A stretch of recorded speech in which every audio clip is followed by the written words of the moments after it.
सांसद असदुद्दीन ओवैसी पर गोली चलाने वाले शुभम और सचिन को प्रयागराज हाईकोर्ट ने जमानत दे दी है। इस वक्त हम शुभम के घर पर ही मौजूद है, जबकि सचिन को पुलिस ने फिलहाल हिरासत में लिया हुआ है किसी आशंका के तहत। शुभम के हम घर पर मौजूद हैं और अगर आप देखें तो तमाम जो हिंदूवादी संगठन के लोग हैं वो घर पर मौजूद हैं और कहीं ना कहीं स्वागत किया जा रहा है। साथ में जामिया इनको पहचान रहे होंगे, जो गोपाल है राम भक्त जिन्होंने जामिया में फायरिंग की थी वो भी फिलहाल यहाँ पर मौजूद हैं। जो शुभम है जिन पर आरोप था कि इन्होंने ओवैसी पर गोली चलाई, हम उनसे बात करते हैं। क्या हुआ था उस दिन, किस तरह से पहुंच गए आप, क्या हुआ था? उस दिन इसका जो है प्रोग्राम था एक किठोड़ में, तो इसकी पता लगी हमने किसी हिसाब से, तो किठोड़ गए दोनों, मैं और सचिन दोनों थे। तो वहाँ से आते हुए टोल प्लाजा पे जो हुआ, जो गोली चली है टोल प्लाजा पे चली है। हाँ जी। तो क्या मतलब जो पुलिस बता रही थी कि आप कई दिन से रेकी कर रहे थे ओवैसी की, क्या था? वो रेकी कर रहे थे, हाँ, दो तीन दिन से। हम सिर्फ ये जानना चाहते, लोग ये जानना चाहते हैं कि क्यों आपने ओवैसी पर गोली चलाई? हाँ, अगर कोई हमारे हिंदू धर्म को ठेस पहुंचाएगा या देवी देवताओं को अपमानित करेगा तो उसकी गेल हम नहीं, पूरा हिंदू समाज लड़ाई लड़ेगा और हर तरीके की लड़ाई लड़ेगा। जिस तरीके की चाहे उस तरीके की लड़ाई लड़ सकते हैं, हर तरीके की लड़ाई लड़ेंगे अपने धर्म के लिए, अपनी देवी देवताओं के लिए, हर तरीके की लड़ाई लड़ेंगे। जय श्री राम। तो जय हिंदुत्व। जो ओवैसी ने ऐसा क्या कर दिया था, क्यों गुस्सा था आपके अंदर? उसका जो बयान था सीता माता और राम भगवान के, उससे हम उससे हुआ, ये नाराज थे हम उससे। नहीं नाराज थे तो क्या नाराजगी दिखाने के लिए कोर्ट अदालत ने ये गोली चलाना जरूरी था? जब वैसे एक बात तो बताओ, कोर्ट अदालत है तो गोली चलाने वाली इस प्रकार की चीजें, हाँ बताइए। ये इस प्रकार की चीज़ें तो होती हैं, कोई दिक्कत नहीं। कोई दिक्कत नहीं है। सचिन कहाँ है फिलहाल? आपके साथ सचिन थे, वो अभी कहाँ पर? सचिन फिलहाल बादलपुर थाने में है। जो सुबह ही प्रोग्राम आए, जैसे हम घर पे बैठे थे, सचिन को पुलिस वाले ले गए, बादलपुर थाने से आए, 4 ले गए। नहीं अच्छा, आप फिर से हमें बताइए कि जब चुनाव प्रचार चल रहा था किस तरह से आप उस टोल प्लाजा पे पहुंचे? क्या पहले से प्लानिंग थी कि टारगेट करना है ओवैसी को, या ये चीज़ें हैं? जी, पहले से ट्रेनिंग वो थी।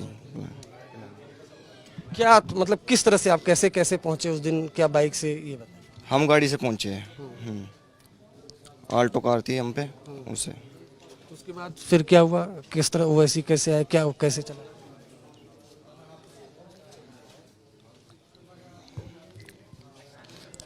बस वो तो जो घटना हुई वहाँ टोल पे हुई है, उसकी सब वीडियो वायरल है, सब कुछ है वहाँ पे। तो गुस्सा आपके अंदर था ओवैसी के भाषणों को लेकर, आप कई भाषण भी सुनते थे? हाँ, उसके जो भाषण थे ये दंगा भड़काऊ वाले, उन भाषणों को लेकर। फिलहाल जमानत पर हैं, जमानत की शर्तें मालूम है ना, अदालत ने क्या शर्तें रखी हैं? जी। आप एडवोकेट हैं जी, तो सशर्त जमानत मिली है? सशर्त जमानत मिली है और कुछ शर्तों के साथ जमानत मिली है जिनका हम पालन करेंगे, और ये हर किसी का संवैधानिक अधिकार है और ये कर्तव्य भी है कि संविधान का पालन बखूबी किया जाए। ठीक है, कई बार कुछ आहत धार्मिक भावनाओं के आहत होने की वजह से बच्चा है, मन मस्तिष्क पे गलत प्रभाव पड़ता है, तो कुछ गलत कार्य हो जाते हैं, लेकिन कानून भी ये कहता है कि किसी निर्दोष को सज़ा ना दी जाए। और ये तो ट्रायल बताएगी कि किस सर्कमस्टांसेस में उन्होंने ये घटना हुई है इनसे और किस परिस्थितियों में हुई है। आप अगर ओवैसी के भाषणों को सुनेंगे, उसके भाई के भाषणों को सुनोगे, तो इस देश के संविधान में विश्वास रखने वाला हर नागरिक ये कहेगा कि ये भाषण गलत हैं। संवैधानिक पद पे MP हैं, वो इतने बड़े सदन में पहुंचे हुए हैं और उनके भाषणों में भी कोई मर्यादा नहीं है, कोई नैतिकता, कोई कर्तव्य नहीं है। ये हर भारतीय के लिए सोच का विषय है कि ऐसे लोग अगर संसद में पहुंचेंगे। लोग यही पूछते हैं ना कि क्या मतलब अगर भड़काऊ भाषण है तो इसका जवाब क्या गोली चलाना है? नहीं, ये तो आप, हम और सभी भारतीय कहेंगे ये गलत बात है, बिल्कुल नहीं होना चाहिए। हमें इस देश के संविधान में, कानून में विश्वास है और ये शुभम का भी विश्वास है, लेकिन कई बार कुछ परिस्थितियां अचानक ऐसी हो जाती हैं कि। क्या परिस्थिति शुभम फिर से बताओ, क्या परिस्थिति थी, क्यों गोली चला दी? बस उसके जो बयान थे उसके भाई के थे, उसके वजह से चलाई परिस्थिति की। ओवैसी के जो भाई के? हाँ, उसके बयान थे। तो लगातार आप बयान सुनते रहते थे? हाँ, सुनते रहते थे। 6 साल से फॉलो। जो पुलिस कह रही है कि आप लगातार भाषण सुनते रहते थे, उसके बाद पूरी प्लानिंग, मैं फिर ये पूछना चाहता हूँ, जब ओवैसी आए, ओवैसी को आपने और सचिन ने देखा तो फिर क्या हुआ था?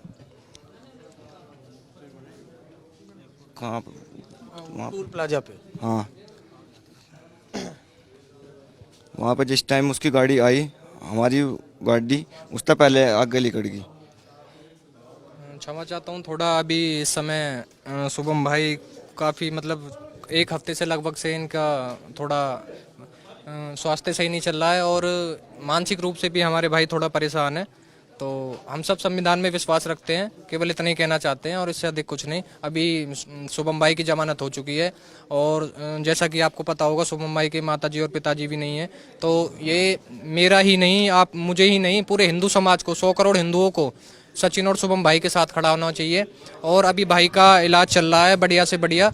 अभी थोड़ा मानसिक रूप से परेशान है भाई और भविष्य में जल्द ही हमारे बीच होंगे, बढ़िया तरीके से उपस्थित होंगे भाई और देशभक्ति और देश सेवा में हमारे साथ ही गौरक्षा करेंगे। तो गोपाल, क्या आप भी समर्थन कर रहे हैं शुभम का? देखो, मैं तो संविधान का समर्थन करता हूँ और मैं हर देशभक्त का समर्थन करता हूँ। अपनी अंतिम सांस तक मैं हर देशभक्त का समर्थन करता रहूँगा। शुभम देख पा रहे हैं, शुभम जमानत पर रिहा हो चुके हैं। सचिन को सर क्यों हिरासत मिली है, इसके बारे में? इसका जवाब तो प्रशासन दे सकता है या पुलिस दे सकती है, इसका जवाब हम कैसे दे सकते हैं?